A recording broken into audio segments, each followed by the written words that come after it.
The Savannah humidity clung to my skin like a wet blanket, but Morgan's voice cut right through it, sharp and hysterical.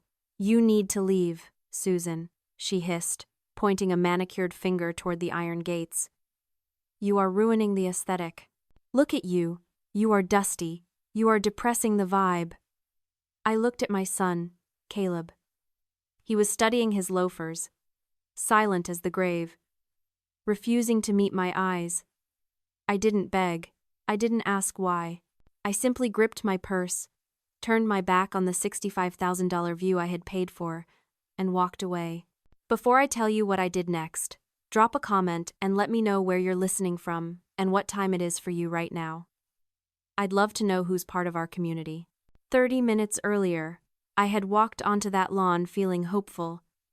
It was the Welcome White Party, the exclusive kickoff event for a weekend I had funded entirely. The Savannah sun was relentless, beating down on the manicured grass of the historic estate, but everything was pristine.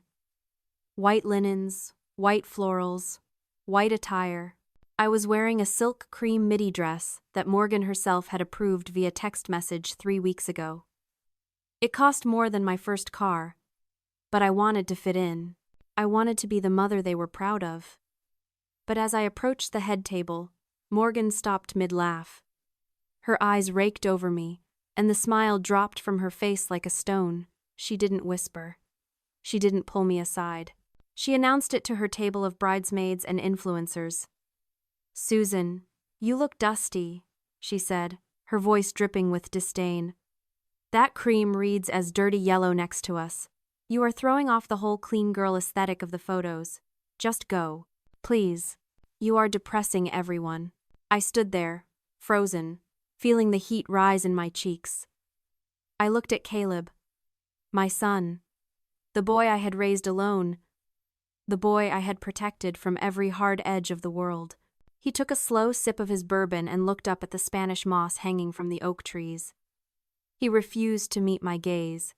He chose the aesthetic over his mother. That was the moment the switch flipped. I didn't feel sadness. I felt clarity. It was a cold, sharp sensation, like swallowing ice. I turned around and walked back down the gravel path, the sound of my heels crunching like bones breaking. I sat in the driver's seat of my rental car and blasted the air conditioning until the sweat on my neck turned to ice. My hands were steady. My breathing was even. I reached into my bag and pulled out my laptop. It glowed in the dim cabin like a weapon. I wasn't just a mother anymore. I was the client. I logged into the master vendor portal I had set up to manage the payments. There it was, at the top of the list. The venue rental, $65,000. Paid in full by Susan Vance. Contract holder, Susan Vance. I didn't hesitate. I didn't think about the 300 guests flying in or the magazine photographers booked for tomorrow. I moved the cursor to the Cancel Services button. Click. "Are you sure?" the screen asked. "Yes." Confirm. Next was the catering. $28,000 for a farm-to-table menu I wasn't allowed to eat. Click. Cancel. Confirm. I watched the confirmation emails roll into my inbox like soldiers reporting for duty. It wasn't a tragedy anymore. It was a transaction. And I was closing the account. The screen of my laptop was the only light in the car as the sun began to dip behind the live oaks. I moved down the spreadsheet to the florist. $12,000 for imported white orchids and hydrangeas. I stared at the number. It was a year of my life. A year of working late, taking on clients I hated, missing dinners, missing sleep. I clicked cancel. The loading circle spun, and in that pause, the silence of the car filled with the truth I had been running from for decades. Why did I do it? Why did I fund a lifestyle I couldn't really afford for a son who wouldn't even look at me? It wasn't generosity. It was guilt. It started 20 years ago when Richard walked out. I looked at 8-year-old Caleb, his eyes wide and confused, and I made a vow. I promised myself he would never feel the lack. I promised he would never feel the hole his father left. So I filled that hole with things. With private schools, with cars, with a down payment on a condo he didn't earn. I forged a survivor's chain, linking my worth to my utility. I thought if I built a wall of money around him, he would be safe, and if I was the one building the wall, he would have to love me. But sitting there, watching the florist confirmation pop up on the screen, booking cancelled, I realized the terrible mistake I had made. I hadn't raised a son. I had raised a customer. I had taught him that my love was a resource to be mined, that my presence was optional but my credit card was mandatory. I had trained him to treat me like a wallet. And you don't respect a wallet. You empty it, and then you put it away in the dark until you need it again. Tears pricked my eyes, but I blinked them back. This wasn't the time for a breakdown. This was a correction. I wasn't Mom anymore. Mom was the woman who begged for scraps of affection in a dusty cream dress. She was gone. I was the contract holder now. And the contract holder was auditing the books. I moved to the photographer. $8,000. Cancel. The videographer. $6,000. Cancel. The live band. $10,000. Cancel. With every click, the chain grew lighter. I wasn't ruining his wedding. I was finally, for the first time in his life, letting him pay his own bill. I turned my phone back on as I pulled out of the parking lot. It buzzed violently against the console, a frantic insect trapped in a jar. 57 notifications. Morgan, are you insane? The venue just called me. Fix this now. Caleb. Mom, stop. You are embarrassing yourself. Morgan again. You are sabotaging our brand deal. We have sponsors coming tomorrow. You are jealous of our youth and it is pathetic. I didn't reply. I didn't feel the urge to explain. I drove straight to my office, the quiet hum of the engine the only sound in the world. I sat at my desk, the city lights of Savannah twinkling below me like spilled diamonds. I logged into my bank account. I needed to see the damage. I scrolled through the recent transactions, my eyes scanning for anything unusual. And then, I saw it, a pending charge from 2 days ago. $32,500. The vendor was a luxury wellness resort in Bali. A pre-moon retreat, the note said. I stared at the screen. I hadn't booked a trip to Bali. I hadn't authorized a trip to Bali. I leaned back in my chair, the leather creaking in the silence. It wasn't just theft. It was a diagnosis. I thought about Morgan screaming at me on the lawn, about her rage that I had ruined her aesthetic, and suddenly, I understood. They didn't see this money as mine. They saw it as theirs. They suffered from the power delusion of the empty wallet. They had confused access with ownership. They thought because they held the card, they held the power. They had built an entire identity, an entire life of luxury and influence, on a foundation they didn't own. They were tenants in their own lives. And they had just tried to evict the landlord. The anger that had been simmering in my gut cooled into something hard and heavy, like a stone. It wasn't a hot rage anymore. It was a cold, clinical disappointment. They weren't just entitled children. They were thieves, and they were stupid thieves. They thought they could insult the hand that fed them and still expect it to sign the check. I picked up my phone, not to call them, but to make a call that would end this delusion once and for all. I dialed the number for the fraud department.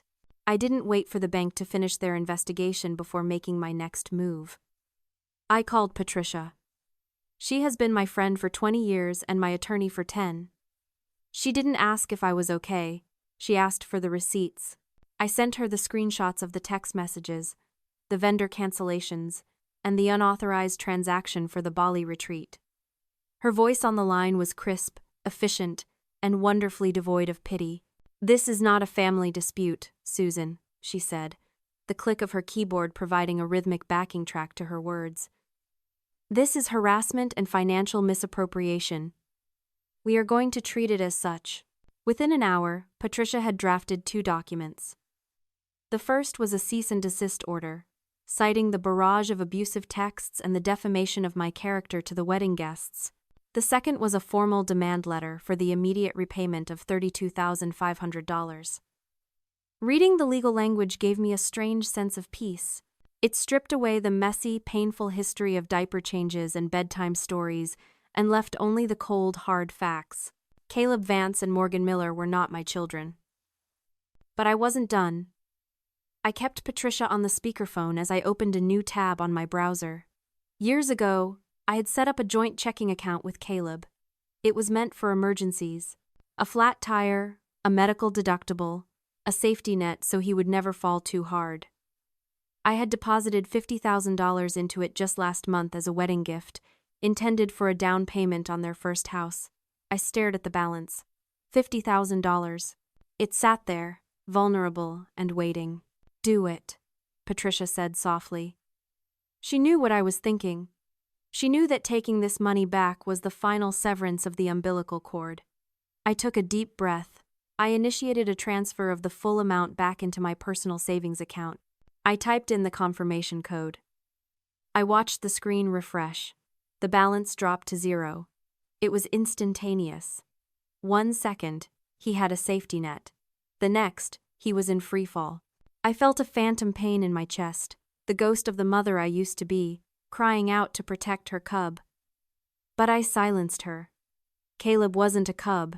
He was a man who stole from his mother and let his fiancée call her Dusty. I wasn't protecting him anymore.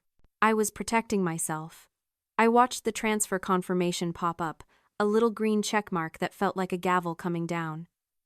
The digital walls were closing in on them. They were about to wake up in a very different world, one where actions had consequences and Mommy didn't pay the bail. The next morning, the silence was broken by a notification from my bank app. A red alert. Unusual activity detected. Please contact us immediately. My heart hammered against my ribs as I dialed the fraud department. I expected another charge from Bali, maybe a shopping spree. But the representative's voice was grave. "Mrs. Vance, we're looking at a wire transfer request for $18,000. It's listed as a down payment for a luxury auto lease, a Porsche Taycan." I felt the blood drain from my face. A Porsche. "Ma'am, we have a digital lease agreement here with your electronic signature." It was time-stamped at 2 in the morning. The room started to spin. 2 in the morning. While I was sleeping, Caleb was awake, forging my name on a legal document to buy a car he couldn't afford to impress people he didn't even like. This wasn't just entitlement. This wasn't just a bad son taking advantage of a generous mother. This was a felony. I hung up the phone and stared at the wall. For a moment, I saw him as a little boy, his hands sticky with jam, looking up at me with wide, innocent eyes. But that boy was gone. In his place was a man who would commit identity theft against his own mother rather than drive a Honda. The grief I had been holding back finally crashed over me, hot and suffocating. It felt like mourning a death, but I couldn't stay in the grief. I had to move to the next stage. I called Patricia back. "Caleb forged my signature on a car lease," I said, my voice sounding hollow and strange to my own ears. There was a long silence on the other end. Then Patricia spoke, her tone devoid of friendship, purely professional. "Susan, listen to me carefully. If you cover this up, you become an accessory. If you pay this, you are telling him that crime is a valid financial strategy. You have 2 choices. You can pay the $18,000 and let him get away with it. Or you can file a police report for identity theft." I looked out the window at the moss-draped oaks, ancient and unmoving. I thought about the dusty cream dress. I thought about the years of excuses, the years of filling the hole with money. I realized that saving him now would be the cruelest thing I could do. It would be the final link in the chain that bound us to this dysfunction. I took a breath that rattled in my chest. "File the report," I said. And God forgive me, I didn't sleep that night. I packed my bags, checked out of the wedding suite, and moved to a boutique hotel downtown. By 9 in the morning, my phone was ringing off the hook. The wedding was imploding. The venue was locked. The caterers weren't coming. The flowers were still at the wholesale market. At 10:30 in the morning, there was a frantic pounding on my hotel room door. I looked through the peephole. It was Caleb and Morgan. They had somehow found me. They looked like wreckage. Morgan's eyes were swollen shut from crying. her designer athleisure stained with tears. Caleb looked gray, like a ghost haunting his own life. I opened the door but blocked the entrance with my body. "Mom, please," Caleb choked out, his voice cracking. "You have to stop this. People are arriving. The sponsors are calling. We are going to lose everything." Morgan pushed past him, grabbing my arm. "Susan, I am sorry about the dress. I am sorry about what I said. Just please, call the venue. Call them back. We can fix this." I looked down at her hand on my arm, the desperation radiating off her like heat. She wasn't sorry she hurt me. She was sorry she lost her audience. I pulled my arm away, stepping back into the room. I walked over to the desk and picked up a single sheet of paper. It wasn't a check. It wasn't a contract reinstatement. It was a copy of the police report filed 3 hours ago with the Savannah Police Department. Case number 24-0981. Identity theft and fraud. I handed it to Caleb. He took it, his hands shaking so hard the paper rattled. He read the first line and made a sound like a wounded animal. "Mom, no, you didn't." "I did," I said, my voice calm and steady. "You forged my signature, Caleb. You stole $18,000. That isn't a wedding blooper. That is a crime." Morgan snatched the paper from him, scanning it quickly. Her face went from red to white in a second. "Police? You called the police on your own son? You are a monster." "No," I corrected her. "I am a victim who finally decided to press charges. The aesthetic is now a crime scene." Caleb looked at me then, really looked at me, with terror in his eyes. "Mom, please. I could go to jail." "Yes, you could," I said. "And for the first time in your life, I am not going to pay the bail." I closed the door in their faces. I heard Morgan screaming in the hallway, heard Caleb sobbing, but I didn't open it again. I engaged the deadbolt. I walked to the window and watched the Savannah River flow by, slow and inevitable. The wedding was over, but my life was just beginning. 6 months have passed since the day the wedding didn't happen. The legal proceedings are still ongoing, but the acute pain has dulled into a manageable ache. Caleb pleaded guilty to a lesser charge to avoid prison time, but he is on probation for 3 years. He has to pay back every cent of the $18,000, plus legal fees. He works at a landscaping company now. No Porsche. No condo. Just the work of rebuilding a life he tried to shortcut. We don't speak. Not yet. Maybe not, ever. I sold the big house in the suburbs. It was too full of ghosts, too full of the echo of a checkbook opening and closing. I bought a small cottage near the coast. It has a garden I tend myself, getting dirt under my fingernails, feeling the sun on my back. The guest room isn't a shrine to a son who doesn't visit. It's a library, filled with books I never had time to read when I was busy buying love. Sometimes, late at night, the guilt creeps in. The survivor's chain rattles. I wonder if I was too harsh. I wonder if I should have just paid the bill one last time. But then I remember the feeling of the humid air on my skin as I walked away from the white party. I remember the weight lifting off my shoulders. I remember realizing that the heaviest thing I was carrying was the expectation that I had to save everyone but myself. I've learned a hard lesson, but a necessary one. Biology makes you a relative. It's just DNA and shared history. But respect makes you family. Respect is the currency that actually matters. And for the first time in 30 years, my account is full. I sit on my porch with a cup of tea, listening to the wind in the palmettos. It is quiet here. There is no drama. There are no demands. It is just me, and the peace I finally bought for myself. And let me tell you, it was worth every penny. If you've ever had to choose your own peace over someone else's expectations, share this story. You never know who needs permission to walk away today.